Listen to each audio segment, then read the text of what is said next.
we are husband and wife, and that's also our job. And so it feels like you should be able to just talk whenever about your job. But balancing that always working mentality versus keeping that space as husband and wife time is important. Yeah.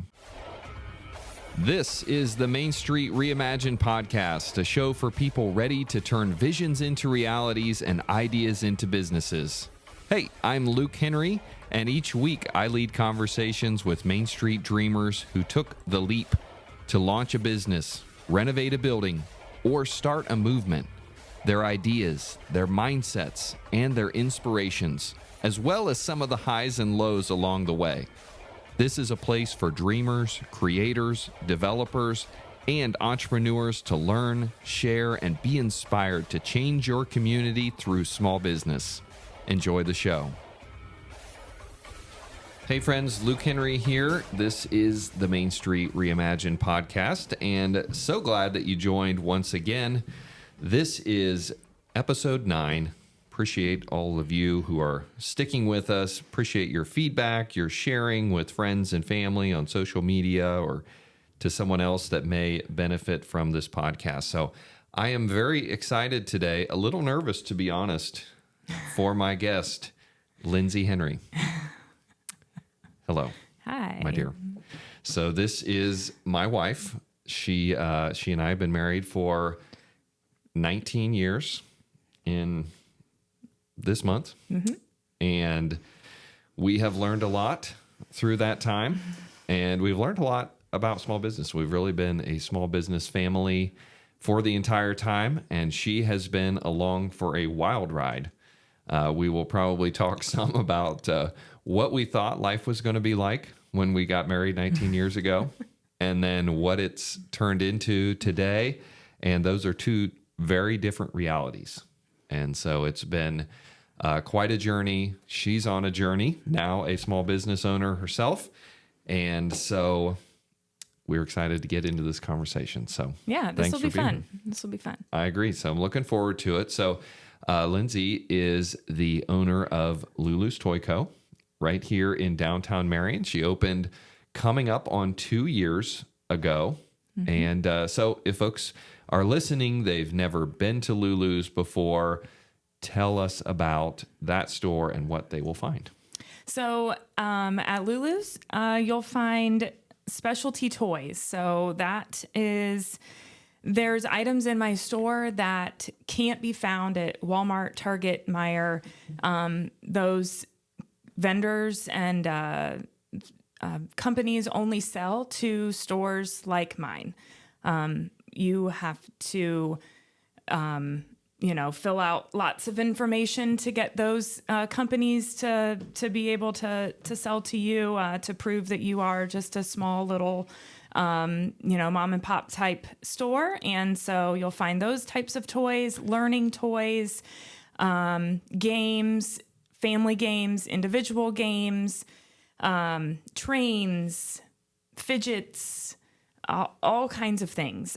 So when kids walk in the door, the first thing that they see is going to be some train tables to the right and some little shopping carts to the left. And so they love using those shopping carts and walking around the store and filling them up. And it's a really great space for little kids. Yeah. So a few thousand square feet there in total. Not all of that is necessarily merchandised, I guess, but it's a beautiful space, bright light. We've got historic hardwood floors there that were refinished as part of the restoration project, which of course, that was kind of my contribution to the deal.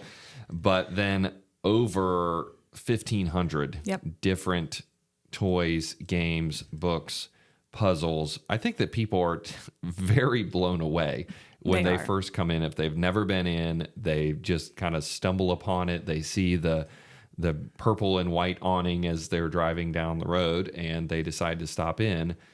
There's a lot there. Yeah. I love when people say, you've got toys in here that I didn't even know existed. Or, gosh, we have a a room full of games, and you've got games that I've never even heard of before. And that's when I'm like, yes, I'm kind of like buying correctly and trying to keep it fresh. I think that's, important to not just replace this item that's always been in this place on the shelf with the same item, trying to keep it fresh and keep people coming back for those unique items. Yeah. So you've got things that are the staples that people love, that sell really well, that, things like magnet tiles and certain, kind of staples of learning games and stuff like that, but also so many things that you rotate and just try new things. So if someone comes in, they've been in 3 months ago and bought for a birthday, and now they're looking for Christmas, it's going to be a lot of different items. Right. Yeah. For similar age groups and stuff like that. Yep. Yeah. So it's been, really exciting to watch this all come together, that started just as a dream and now is very much a reality, learning day to day. So I'd like to go through your story as we do with most of our guests, to hear where you started and where this became kind of part of the picture, and what really led you through this process to create LuLu's what it is today. Yeah, so I'll do my best keeping it like as concise as possible, but I like to think back when I think on this story. I think that my love of education starts about the second grade. I had a second grade teacher at Clarendon Elementary that really fostered a love of learning in me, and I knew there was something about her. Cheryl Slack from Clarendon Elementary. I still see her. She is actually a customer of mine, which is very full circle and really fun. But she just fostered this love of learning and education. And I knew I wanted to be a teacher like her. And so I knew at a young age I wanted to be a teacher. And so I went to school for that at Ohio Northern University. I have a early childhood development degree, and loved that job. I was a kindergarten teacher in Marion City Schools for 5 years before we had our first child, and then quickly had our second. And it became a realization that me going back to the classroom full time wasn't really part of our big family picture. Right. And so I was a stay-at-home mom for quite a few years, and then once they got to school, I became a full-time sub sometimes in their building, and loved that. And so kind of like rewinding back to my childhood, part of my childhood was being involved in a family business. My grandpa was the founder, owner of Moral Chemical Company, and all of my family worked there, including my parents. And so I grew up going there a lot. So I loved that. I loved... I would dig in the trash can for like old invoices and like play Office. And I would just love being there and being among my family and a business and working all at the same time, and kind of seeing how they had fun together, but also got the work done. And so I grew up that way. And then I was somewhere around 10 years old or so, and he sold that business. And so, life kept moving, and my dad then at a certain time started a little mowing company, landscaping company. And so I saw my parents manage that together, the schedule of having a dad own a business and that responsibility. He also plowed snow. So that's a 24-hour, whenever it snows, you have to work no matter the day, the time. Don't we know that? Yes, we do. And so I grew up with that. I just grew up with being around people that worked for themselves and worked with other family members. And I never knew necessarily like what a corporate job was or what that type of job looked like. Yeah. So I guess that's probably why, you and I do this and connected on that level. Right. So Yeah. We recently talked about that probably the reason that we got together. I mean, when we got together, I was also running a landscaping business and had actually taken over your dad's book of business when he started working for someone else and decided not to do it for himself anymore. And so you knew what this life looked like and understood where a lot of others would not. Right. And so, and that was our life for a lot of years, that, in the early years of landscaping and plowing snow and being on call and rolling out of bed in the middle of the night and going and leaving you at home, before we had kids. And then when we had kids, so it's been quite a journey. Yep. So, so now we're back to kind of present day, and it's 2020, and we've got this business downtown called Topped Ice Cream and Eatery, and I had really nothing to do with it other than I was, you were one of the partners and owners of this business, and it needed to transition from the current manager to somebody else, and there was nobody else at the time, and we just needed somebody for a very temporary, Just a very short assignment. Very short amount of time. Just need you to bridge a short gap. Yep, short gap. That happened to be March of 2020, and as you all know, that was such a fun time for us in the restaurant world. Yeah. And so no, and all jokes aside, I agreed to this. I thought, I grocery shop for my family. I meal plan for my family. I teach a classroom of 25 students. Like, I can run a team. I can figure out these things. I can do this. And because I knew that I could do it, I could figure it out. But I also knew if I didn't, the reality was who else was? Right. Who else was going to do it? And this was such a critical time of the downtown and Main Street Reimagined. It was one of the only things on the block open. Marcella's, God love her, was there. Yep. The Brickyard had just opened.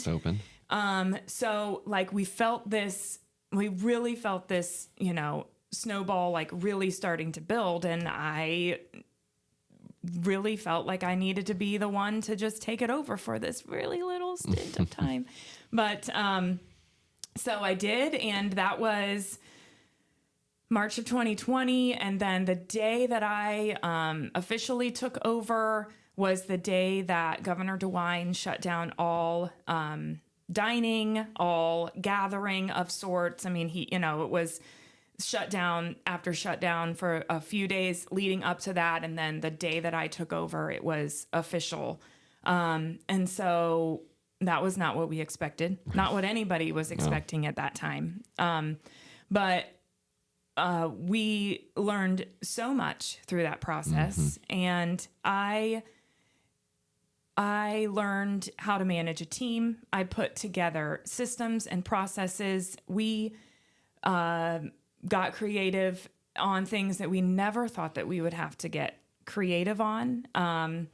We were feeding the firemen during that time. We were getting sponsors to feed the firemen during that time.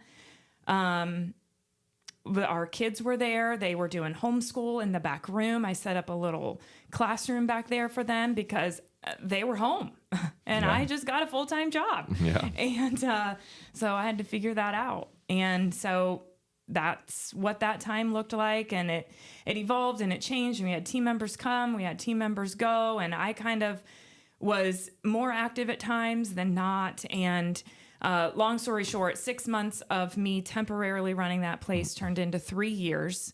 And it was such a great learning experience. And in the middle of all of that, I decided, well, we love downtowns and we love traveling to different downtowns. And something that we see in really fun downtowns are toy stores. Yeah.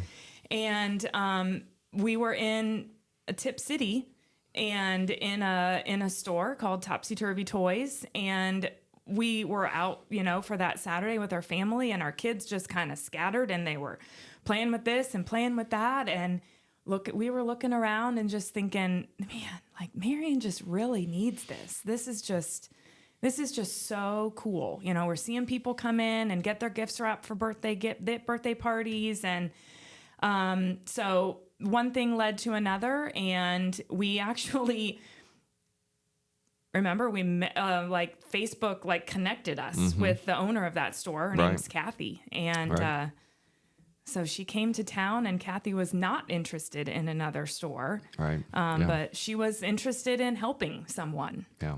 Yeah. Yeah, she did come, and I gave her the customary dog and pony show all around town, showed her a couple of spaces that I thought could be great for a toy store. One was where LuLu's ultimately landed, and she agreed. Hey, this place is right for a toy store. This is a nice space. This would be really great. But it's not going to be me.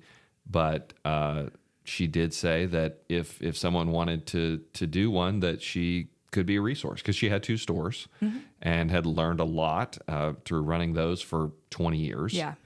And so we kept that connection on file. Yep.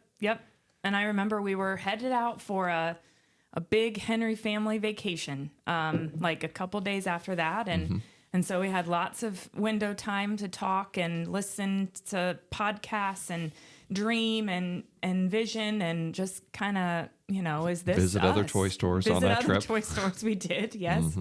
Is this something that we're going to try and pitch to someone else, or is this something that we're going to do ourselves? And I remember driving, and we were on the phone with her, and she was talking in speakerphone, and we were kind of talking logistics. And I think that we had pretty much talked like it was going to be me. I just kind of felt like education, my love of kids, my love of learning, my love of our downtown, this just really collided those two worlds together. Yeah.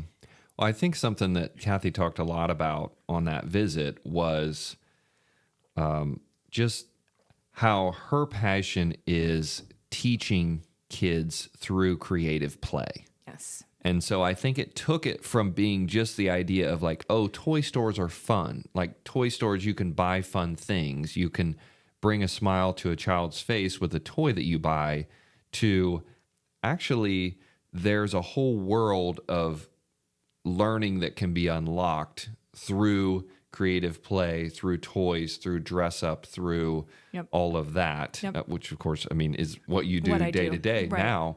But I think that was sort of a new concept at that time. It did. It really clicked. Like, this isn't just me, being a salesman and trying to sell toys. This was me, showing how toys can be more than just putting a dress on and playing tea. It's like, what that really does for a child. It steps them into that imaginative world, and they're pretending, and they're learning how to be somebody else, and they're having conversations with their mom or their dad across from the table, and just learning all those vocabulary words that go with being a princess, or being a dragon, because I've got like a dragon costume thing, or whatever. The baby Stellas that we have, they teach how to care, how those, the little 1, 2, 3-year-old kid can care for somebody else other than themselves. And it is an important concept at that age for them to learn how to take care of something else. Yeah. Well, and it allowed you to kind of tap back into all of the formal education that you had about the formative stages during childhood development and how you can plug in different elements of toys and games and that sort of thing to help stimulate that development. Yep. So that was like summer of 2022. Yep. And then it escalated fairly quickly from there. It needed to because of Christmas coming. So, I had to get things rolling. I had to get toys ordered. I mean, the space was not set up yet for the store. And so I had to get things going because I did not want to miss the Christmas season. So November 4th of 2022, Lulu's Toy Co. opened its doors, and I became a business owner. Yeah. And the store was packed, and it was awesome. Yeah. Yeah. It was really exciting. There's just always this buildup with the opening of a new store, that there's all this just work and stress and unpacking and decorating and creating and dreaming and visioning for what this is going to be and who you're going to serve and how you're going to market the business and trying to get start getting the word out and recruiting family or whoever to help put it all together and make it happen. It was quite a process. It was. I mean, the store was just full of boxes at times, and the shipping address would get confused with our home address, and so we'd have a porch full of boxes, and and our kids were troopers. They come in and they'd unload they'd open up boxes and unload them and learn how to use the old-fashioned price tagger, and it was really awesome. Load everything into the POS system, get that set up, and learn all that process. Yep. And it was really just in the course of a few months. So that decision was made like August. You open in November. I mean, that's, I think, a really quick ramp up to be able to establish dozens, hundreds of vendor relationships. Right. Get all of your credit application. I mean, how many times did you fill out credit applications and all of those forms that you had to send in and get all those set up and meet with sales reps and order? I think that neither one of us was prepared for, you have upwards of 2,000 toys in there, but what's available is tens of thousands of toys. Right. And just to narrow it down as to what it was that you really wanted to specialize in. Yeah. And what you didn't want to have. Yeah. And who, again, like knowing who your target market was, so important. Yeah. And I think I learned so much. I mean, Kathy, finishing that story, she did become my mentor, advisor, whatever. Yeah. And so I learned a lot through her, obviously, and just through our travels to different toy stores. It's like I loved being able to see something that I'd seen in a book, and it's like, do I want this? Do I not? And then you are able to see it in person, and you can make your decision. If that fits what your vision is, then yes. If not, then it's great. Yeah. We often tell people, like, do this type of market research. If you're thinking about opening a store, a restaurant, a whatever thing, go and see it in other markets. See what you really like and dislike. I mean, we visited, at least a dozen stores prior to opening. And even, it was quite a few, even just on that trip, 3 or 4 or 5. And I think it really helped you to see, I really like this. I may do something like this.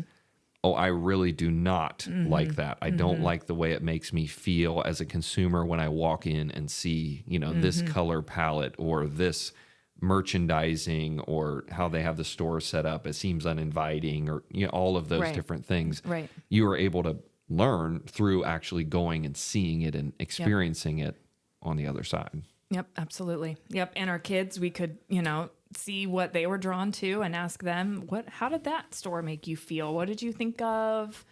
the way that it was set up, Yeah. and get their opinion on that was helpful as well. Yeah. Yeah.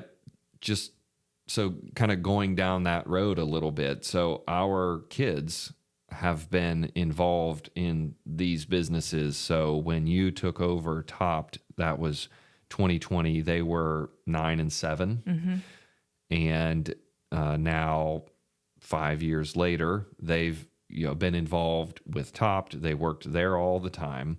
They were involved in LuLu's literally from the beginning, from the ideation through the ordering. They'd sit there and look at catalogs with you and advise you on what to order, what kids their age like, and then working in the store through all of it as well, prior to opening. I mean, they still work there sometimes, and have been through so much of the whole process.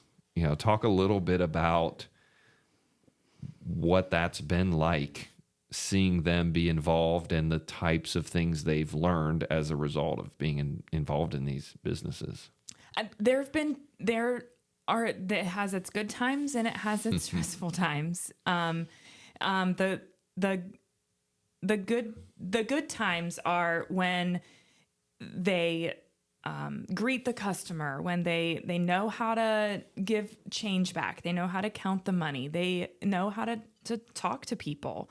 I can give them little jobs like putting the items away on the shelves and putting them into the POS system, all of those things. But it's also, it is difficult when you have your kids at work.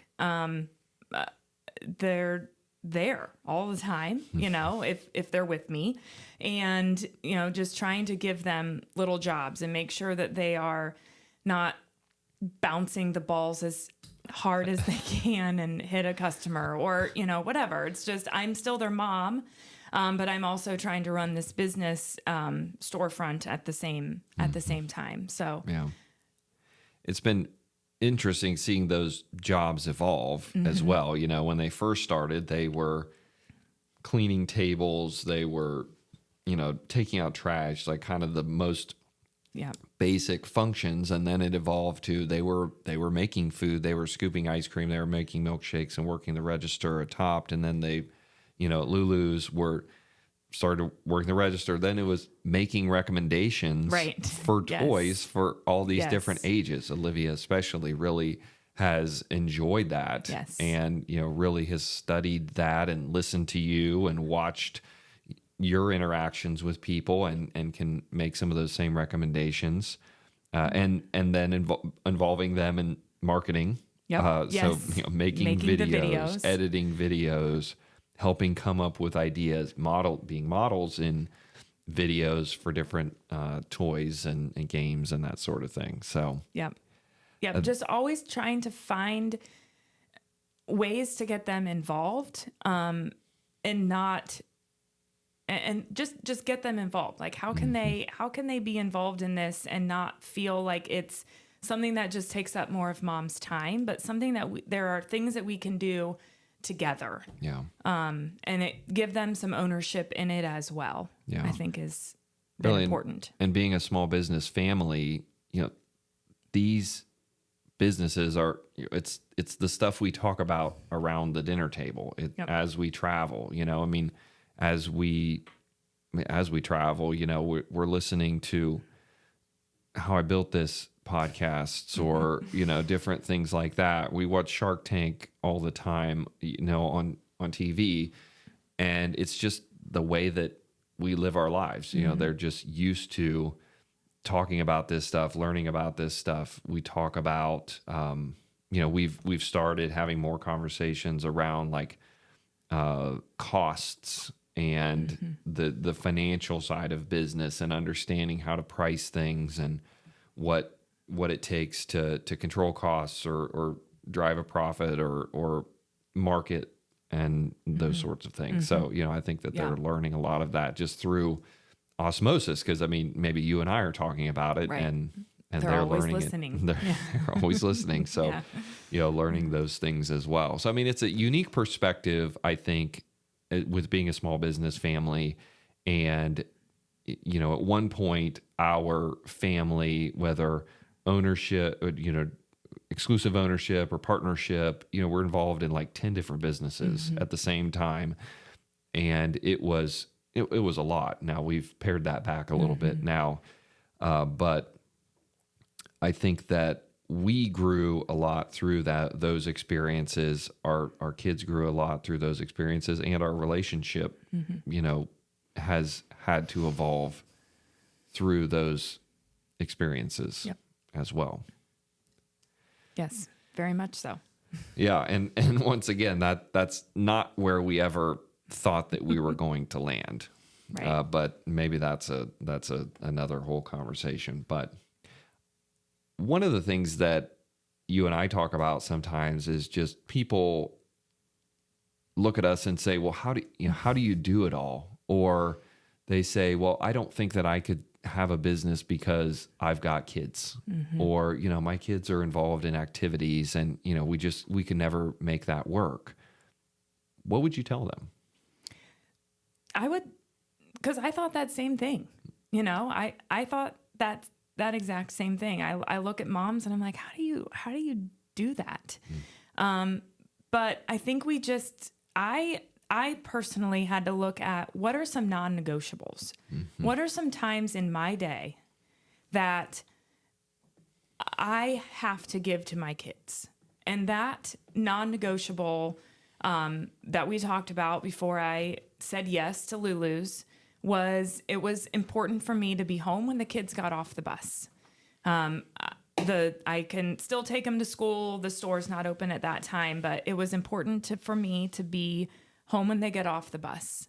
It's a very important time. And so I had to make sure that I had employees that could work from 3:00 until whenever I decided to close, because I needed to be leaving the store about 3 or 3:15 to get home, to be there for them to get off the bus. And, you know, I'm the kid runner. So, you know, that had to still happen. Certain seasons will bring on longer days, but that's just for a season, and you have to have that conversation with your spouse, you know, have all those seasonal conversations with the spouse, because the retail world is very seasonal. You know, and in the summertime, like it's kids, you know, I go into the store, I check on things, but if I can do it at home, if I can do the work at home, I do the work at home. So that's what I would encourage. Just look at what you want, what you have to be home for. What are some things that you have to do that only you can do for your family? And then I think that really makes it be like, oh, well, that's fixable with a person and a process of closing. You know, and that means if you're willing to not be there all the time and not be the face of the business all the time. And that was fine with me. Yeah. And there's some trade-offs that come with that. And I think that, you know, when we've talked about it before, that you've advised people that are maybe considering this type of thing, some of the conversation was around, there's some trade-offs. You need to know, again, what your non-negotiables are personally. You also need to look at it realistically in terms of what income are you hoping to achieve? You know, do you have an income from a job that you're quitting that you need to replace? How long is it likely going to take you to get to that point? What are some ways that trade-off happens? Because when you're not there, you're paying someone else to be there. Right. And so there is a trade-off with that, but also that allows you to have the business and have a family simultaneously, Right. which otherwise couldn't happen. And so I think sometimes it seems like there's a disconnect with people that they don't know how both could happen. Right. But I mean, I think you described how it can. Well, and I think that taps into how I grew up. I think that I was there, like when my mom worked like part-time, and I wasn't always there when she was working, but but I went to work with her a lot. And, you know, it was important for her that we weren't at a babysitter all the time. It was also important to her to work at the family business. And so she figured out a way to make it work. And that's what I do. I mean, it doesn't have to be either or. It really can be both. Yeah. And I think it underscores the importance of having the support from your spouse and both of you going in eyes wide open in terms of what this can mean during the startup phase, during certain seasons of busier times. Every guest I think that I've had on that has talked has shared that their family, their spouse being supportive is critical. Right. And, you know, so we experienced that early on, you know, when I was the small business owner and in that kind of startup early phase mode for many years of our early marriage, that, you know, I was growing landscaping business and it was really hard. It was really long hours. And, you know, I couldn't have done that without your support. And then fast forward to the last couple of years where you're, you know, launching this retail business. And that means, you know, Saturdays in November and December, you're likely there. Of course, you're there a lot of other times that season as well. But there are certain trade-offs then that I'm going to have to run the kids sometimes, or I'm going to have to do some things around the house or coordinate different activities or order the groceries or pick up things or whatever. Right. In order for you to be able to do things during those seasons. Right. Yeah. Yeah. I mean, you have to have that conversation. It's not just my business. It's all of us. Yeah. As it affects us all. Oh, and it's not just like moral support. You know, there's tangible support that has to happen in the way of running kids or just picking up the slack during some of those seasons in order to keep all the balls in the air. Right. And you know, to say also, just because you're home, like that doesn't mean that the work's always over. So I think that that's something that we've, you know, experienced together at the same times. We've done it well. We've done it not very well at times, but just kind of that understanding that, you know, I didn't get everything checked off my list today and tomorrow starts a new list. And so I still have about an hour's worth of computer work I need to do here. Those times are going to happen and you have to have the understanding from your spouse that it needs to be done and then you're done for the day. Yeah. Yeah. We've went through various phases, haven't we, of doing that okay and then doing it not well other times. It's challenging. You know, I think we can't like kind of overstate the fact that if folks have not been involved, and I mean this, I know that this resonates with small business families, whether they have one small business in their family, whether they have 10, it resonates because there is always, your business is always following you because all of the communication's probably in your pocket or in your purse. Because you're seeing Facebook messages that come into your business page. You're seeing emails that come in and texts and team members that are calling off or needing to leave early or having some issue or a question. It's always following you, and being able to manage that and still be present with your family is never easy. Never. Right. And again, we have not figured this out. We are not the authority on this, but I think that one thing that we've discovered maybe fairly recently after having done this again for like 20 years is that communicating expectations is so critical. And I know that this like light bulb clicked on just a few years ago where, I mean, I would, just like you said, I would come home, there would be things that were left undone. And it was something time sensitive. This was not just me trying to crank out extra work. There was something that time sensitive. It needed addressed by tomorrow morning. And so I would, you know, be either doing it or distracted by it. And that was really frustrating to you. Right. But I realized if I communicated and said, hey, after the kids go to bed, I'm going to open up my laptop and, I'll sit on the couch with you. We can have the baseball game on or whatever, but I've got to send this email or I've got to finish this thing. And I'm not ignoring you. I'm sorry. It's time sensitive. And then when I'm done with it, we'll have a little time to catch up before we go to bed. And that made all the difference. It did. It did. Because I look over and you're pulling out your laptop and, I just would automatically get mad. Like, you've not worked enough of the hours of the day. You still have work that needs done. And this is me even not that you would say that out loud necessarily. There would just be sort of a heat that would be resonating from your body that's kind of like just radiating towards me. Yes, right. Because it's not just all like word communication, it's body language as well. But yeah, I mean, it would get bad sometimes because the work is never done. Yeah. And especially in certain seasons.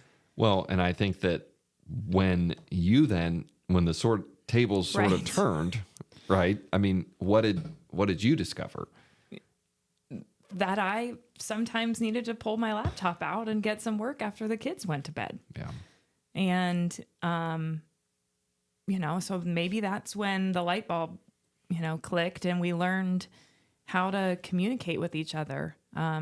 I also remember, I want to make the point that there are times, there need to be times when work is not, like, we're not going to work. Right. Yes. We're not going to talk about work, even though there might be an issue with something that we're dealing with together that needs discussed, or, that you had a bad thing happen, or I had a struggle and we needed to talk. We don't need to talk about that all the time. And I think that that's hard because we are husband and wife, and that's also our job. And so it feels like you should be able to just talk whenever about your job.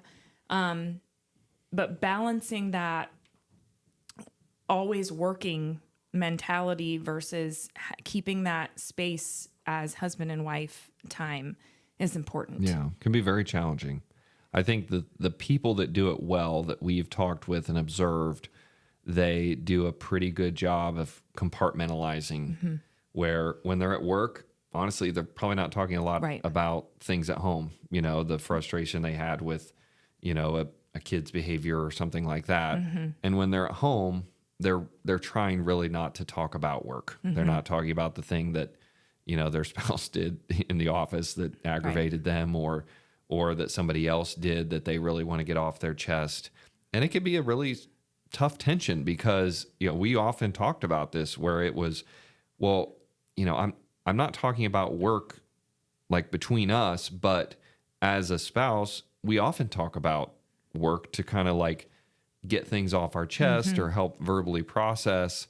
But it introduces this very unique challenge when it could be taken as, well, I'm kind of expressing my frustration about the business or something that I observed that was going on. And you start taking that as, oh, I did something wrong. You're being critical. Right. And now it's created an argument, in our personal time. Right. Yeah. And so we've kind of tried to create this phrase that we use, and we're not always good at it. But, do you want me to fix or do you want me to listen?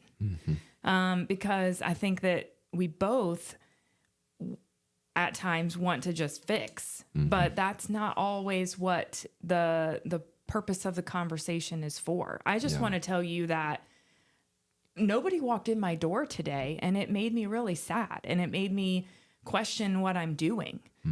And then you, just being my husband and being super creative and love to solve problems, want to tell me, well, did you, what did you post today? Or, just different kind of fixes. And that's not what I need at that time. Yeah. I just need, like, man, that does suck. I'm sorry about that, But you're good, and what you've got is good. And So just having those boundaries, set those boundaries, have that communication, and have those little phrases that you can use with each other, that has really, really, really helped us. Yeah. Yeah. Because to clarify, even though we've been small business owners for 20 years and that's been our household income, you are not involved in Correct. in Proscape or the businesses that I was doing, really, except for as moral support, Right. as just kind of the outside just listener and cheerleader and everything, nothing day to day. And it wasn't really until 2020 when we stepped into working on top together, and then to a lesser extent LuLu's, especially during kind of that startup launch phase, I was helping with the website and some things like that, and so we were tangibly working in the business together, where it was harder to differentiate our roles, Right. and we had to get more specific and clear with each other what those roles Right. were and which hat we have on right now. Right. Right. Yeah. So it's been, again, we're not the authority on this, but hopefully this is going to help someone who, or a couple maybe that are working together or considering working together, what it kind of looks like day to day. So let's talk about our kids and a lot of people, maybe will say something along the lines of, they'll say our kids working in the business. Oh, are you going to, take this over someday? Or, mom and dad grooming you to be the next, CEO of whatever business it is. How would you say we're trying to navigate that process of really it's a tension between making them feel forced to follow the family business path versus trying to, as parents, help them discover their gifts and really what their calling and desires are for their career? Yeah, I think that we love the way that it gives them some experience in working in our business in many different ways. They see the good and the ugly, and they are learning, how to run a retail store, how to greet customers, what makes customers feel welcome. They're learning hospitality. They're seeing all the behind the scenes, marketing things that go into that. They see the challenges with employees, with the figuring out hours, just all of those things. We're just trying to expose them to all those aspects of the business. But I think that we've done a really good job of not using when you take the family business over. Oh yeah. We don't have those conversations with them. We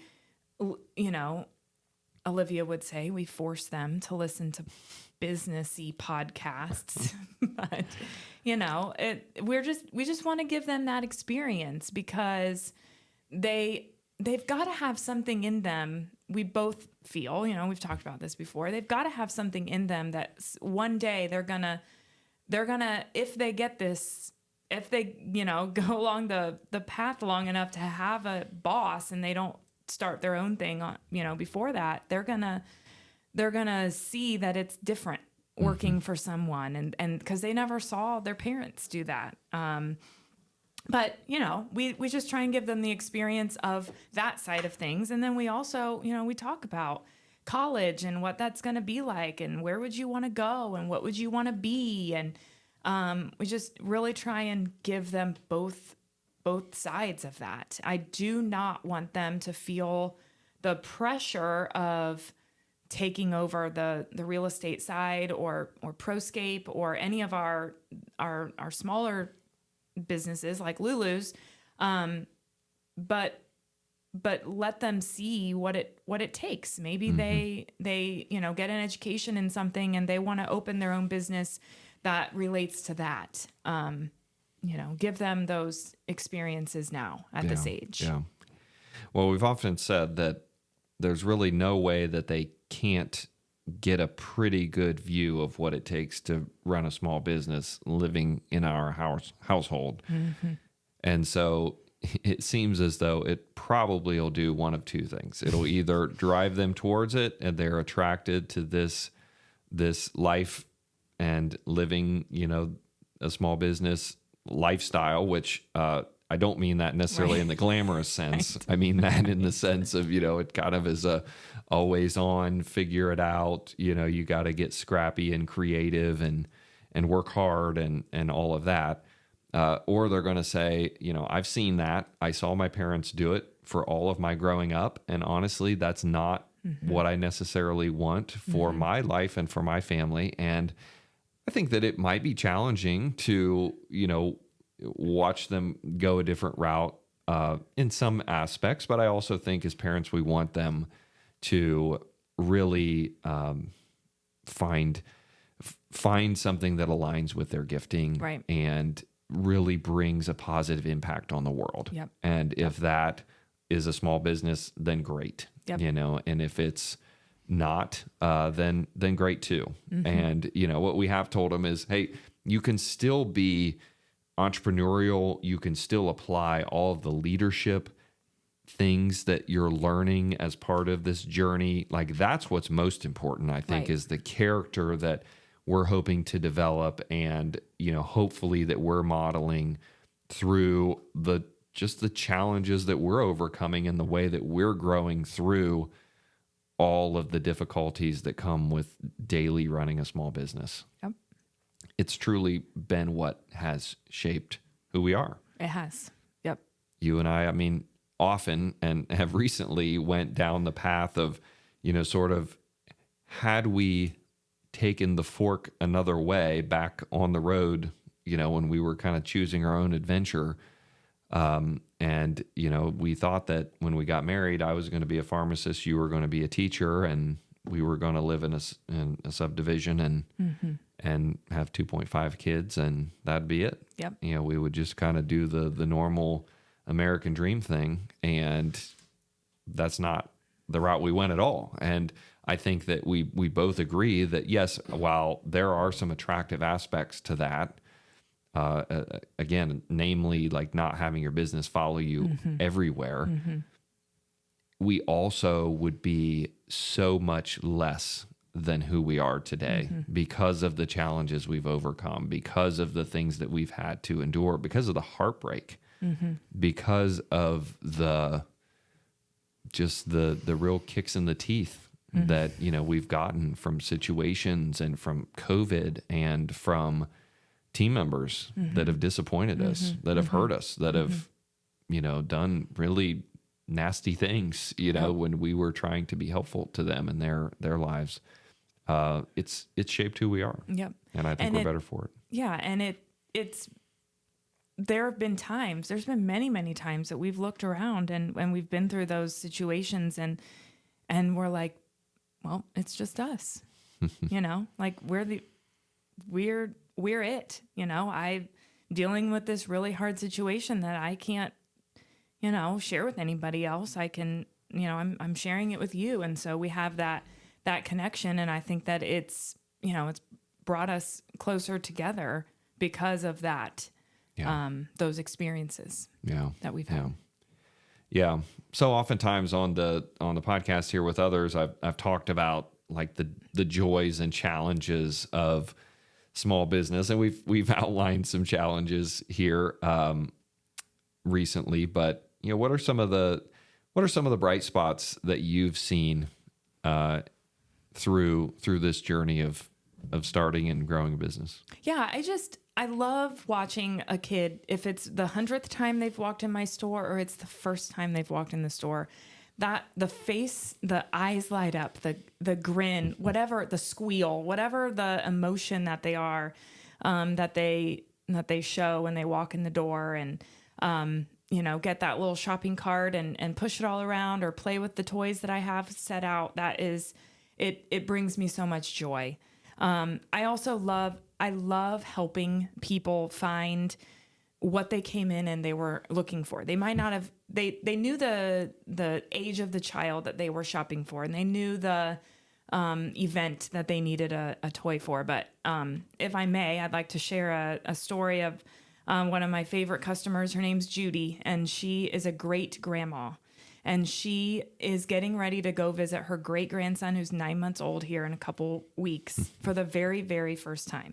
And she came to LuLu's and knew that she could find something special and unique. And so she came to LuLu's for this gift. And she's, meeting him in Florida for the first time and in a couple weeks. And so I got to pick out some things that can fit in her backpack, and that are going to be just great for this little guy. And so that, I kind of want to be there. Like, I loved this side of it, that I get to help Judy and others, so many others, find that unique gift, for their loved one. But I also want to see the look on the faces of the little one or the parents, when the gift is given. So those are, and I've also, one more, so many joys.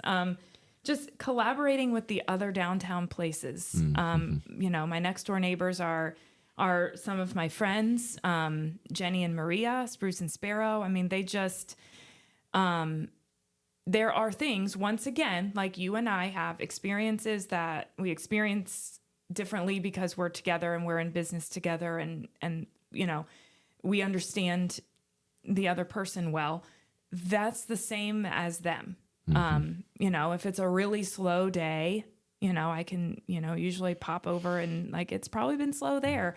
Or if we're just like slammed and it's so crazy and we're so excited because it's been a great day, we celebrate that together. So just the friends that I've made, in this downtown community has been great.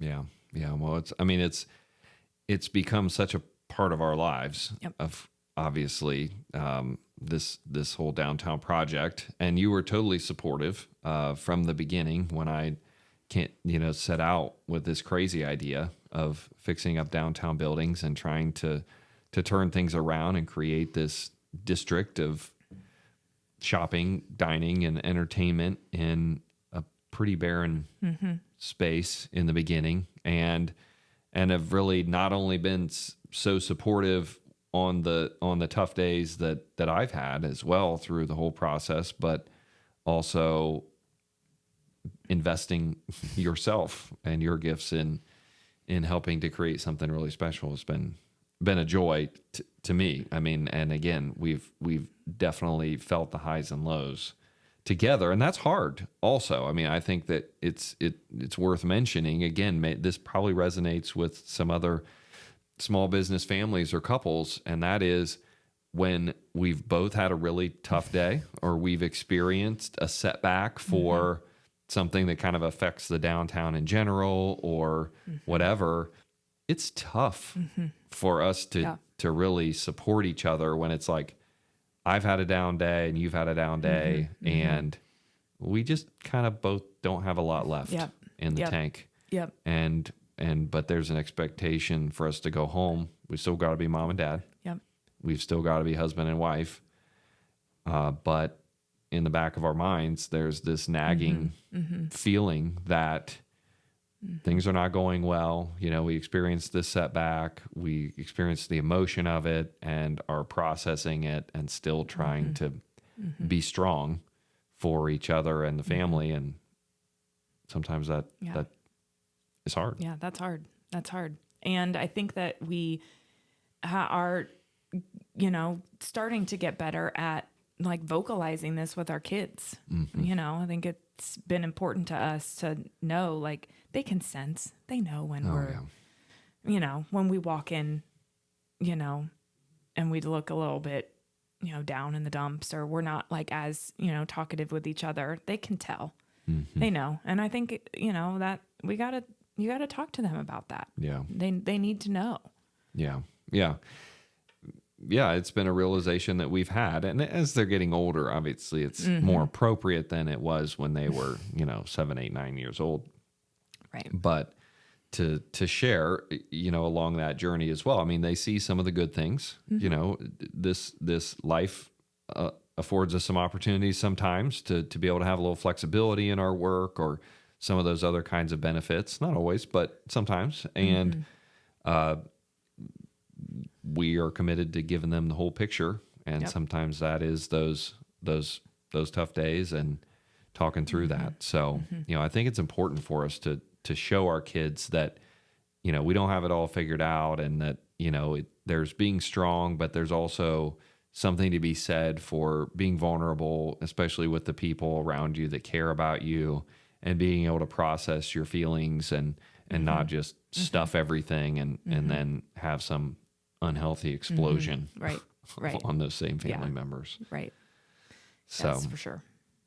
So any other lessons that, as we've kind of been talking, that you want to recount that you've learned through this whole small business launch and ownership process? It's really important to invest in your team members, to give them the responsibility of, just running it while you're not there. I said in the beginning, a non-negotiable was for me to try and leave around 3 every day and be home to get the kids off the bus. And that means that, a shipment might come in and a customer would come in and, things aren't going to be handled the way that I maybe would personally. But empowering them with the right tools and responsibility to handle those situations. Don't what's your little Lukeism that you say? I can't remember, but don't, let them do it, even though you might be able to do it better. You've got to let them, have the responsibility and do it, and ownership in doing it, setting the products out on the shelf, and, maybe not where you would, but it's great. And it got done. So just those things. Yeah. I think. Share a little bit about some of your processes that have allowed you to, again, we've talked about the fact that some business owners feel like, if it's my business, I have to be there all the time. I have to do everything. I've got to be the face of the business. I've got to serve every customer. I've got to touch every product. But it's just not possible. Right.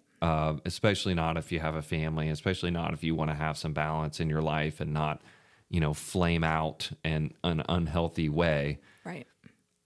What have you done in order to make it easier to empower your team members? What processes have you put in place that allow them to also be confident in the fact that they're doing things right and they're not second guessing and worrying that you're going to come back and tell them they did something wrong?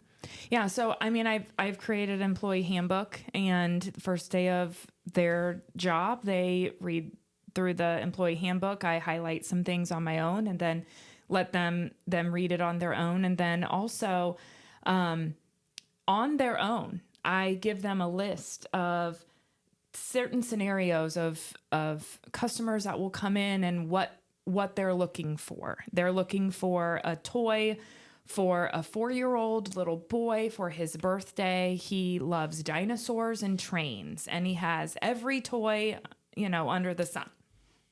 And so what would be some suggestions that you would give them? So I give them scenarios, because it's very different broad requests that come in our door, especially around Christmas time. So it's important for me that they feel confident in understanding the toys that we have in the store and suggesting those toys to the customers. So that's one process that I have that I think is beneficial. I make videos. I make marketing videos, and I share them with them as well, that they are learning, because a lot of customers come in and they hold up their phone and they say, I saw this. I want this. And they need to know the store, and so I encourage them to take a walk around every day, because there's something that comes in, and there might be something new put on the shelf that you didn't even realize was new because it just blended right in. So take a walk around the store. Yeah. Well, and I saw you do this at Topt as well, when you came in, I mean, you put in a lot of processes in place, just beginning opening checklists, closing checklists, inventory levels, other processes written out. Yep. I mean, Yep. as simple as it sounds, so many businesses just don't have those expectations clearly set and documented. And Right. then people are doing things different ways and it gets messy. Right. Yep. Yep. There's opening responsibility. There's closing responsibilities. There's literally, like in my handbook, it says if there's nobody in the store, things to do. There's always something that needs dusted. There's always something that needs straightened, disinfected because kids put toys in their mouths and, just all those things. I mean, there's all those things that they can do that, they know. Yeah.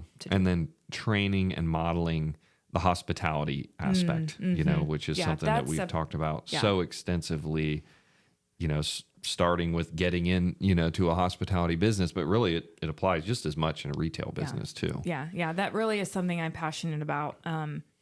Creating a hospitable environment, welcoming, where they are our guests and we are, it is with expectation that they, get from behind the counter and greet the customer unless they are with someone, but they need to be acknowledged that they've walked into the store, because that matters. Yeah. People know when we know, we talk Absolutely. about it when we are in a town or whatever, and we walk out of a store and we're like, gosh, the person didn't even say hi. Yeah. We don't like that. So I'm not going to run my business that way. Yeah. Yeah. So critical. Yeah. Yep.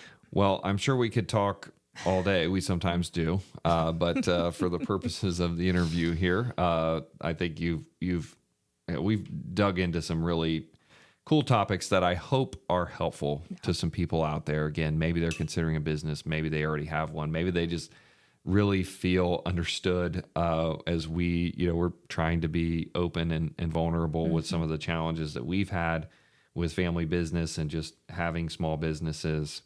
Yep. Bringing it back home here to Marion, I mean, what are some things that you're excited about as you look to the future of the downtown? There's a lot of momentum happening. I'm on the Downtown Marion Inc. board, and there's just a lot of support from them. There's a lot of support from our city leadership, and that and what we are doing in the private sector is really, really, really exciting. I'm on the design committee, and so there's some murals coming to town, and all of that. Like it's like we've said, personally, but it's just all the little things, like putting all the little things together, making our downtown feel more welcoming and walkable, is important, and I'm really excited about that. Yeah.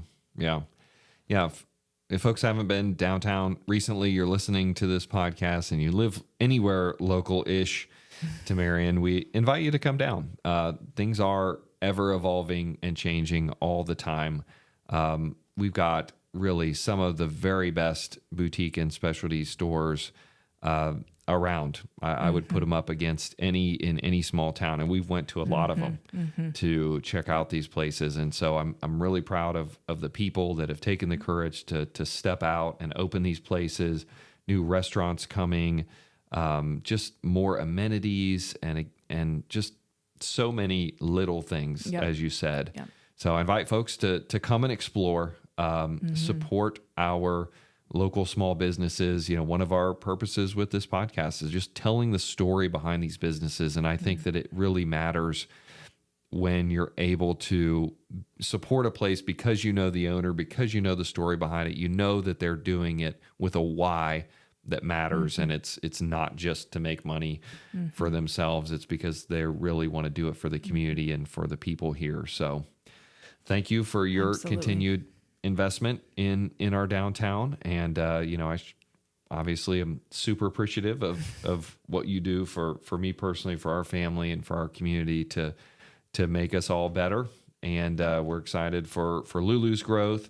So let's talk a little bit about a few of the things. Mention about your birthday boxes, Yep. what those are about, where people can find you on social media, the web, and all of that. Yeah. So birthday boxes, there's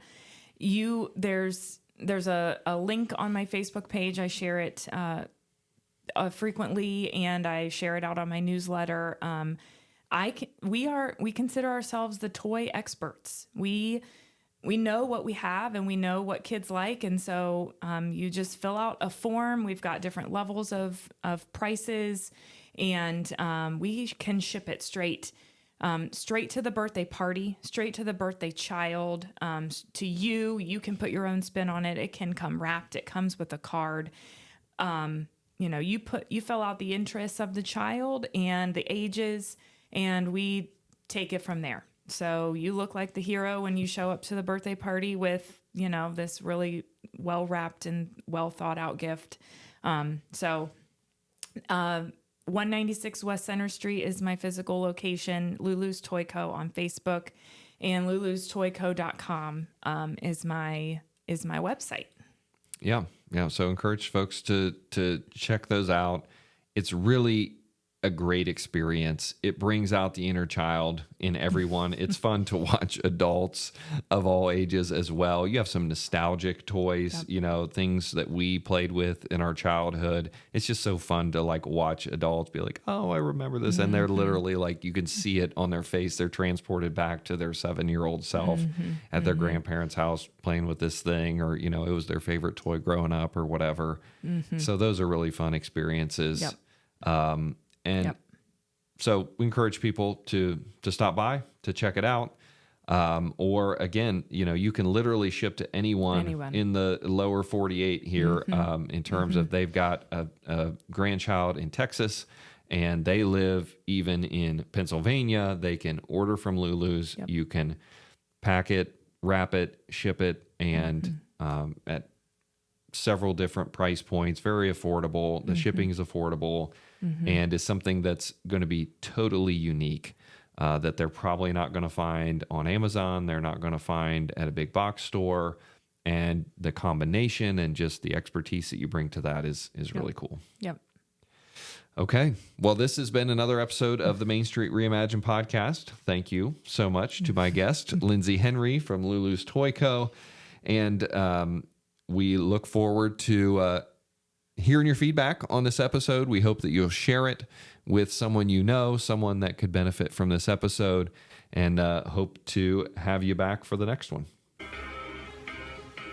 Thanks for listening to the Main Street Reimagined podcast.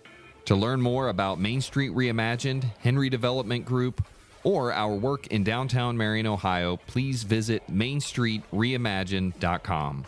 If you want to connect, or if you know someone who we need to interview, shoot us an email at info@mainstreetreimagined.com.